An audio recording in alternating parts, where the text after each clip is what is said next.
let's talk about what the Better Business Bureau is. Despite its official sounding name, the BBB is not a government agency. They're not a charity either. They're a nonprofit, which sounds like a charitable organization, but nonprofits can and do make a profit, and the Better Business Bureau is no different, meaning that they have revenues of $215 million, of which expenses total $20 million. Now, I'm no math whiz, but if you subtract the expenses from the revenue, that's a heck of a lot of profit. Where does this money go? Well, they can't exactly give it all to the employees because nonprofits are sometimes scrutinized for overpaying people. And then they have been scrutinized. I suppose their lowest point was in 2010, where ABC did an expose of them giving businesses more credence for paying them, because that's what they do. They sell to these businesses that they're supposed to be protecting consumers from, right? Which is definitely a conflict of interest, and that's really the core of the message tonight. So, in any case, they maintain a rating system of more than 5.4 million businesses. This is an organization that only has about 2,500 employees. Now, think about the amount of people that's in just the United States alone.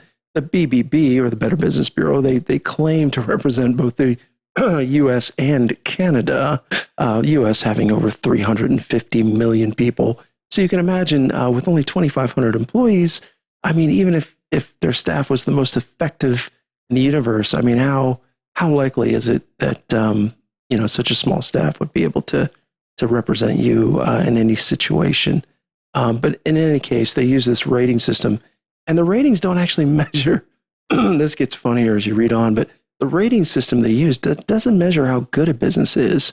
It measures how likely a business is to respond to its customers.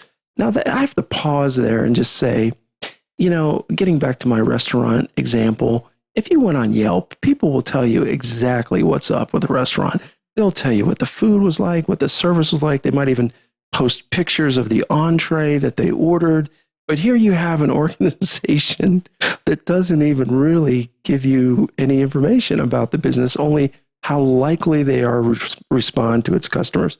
One has to ask the question, how has this organization survived by offering such little value for so long? And I think it's a combination of retired executives leveraging it as a cash cow, because they've got a lot of executives involved with it. But basically, how you do that, how you keep that going is deception. You keep the public thinking that you're offering value, and you do your best to convince businesses that they need the accreditation in order to grow their business, that it's going to be a good thing. Essentially, businesses pay Better Business Bureau for that sticker they put on their window, and it's supposed to have value. Does it? I don't think so.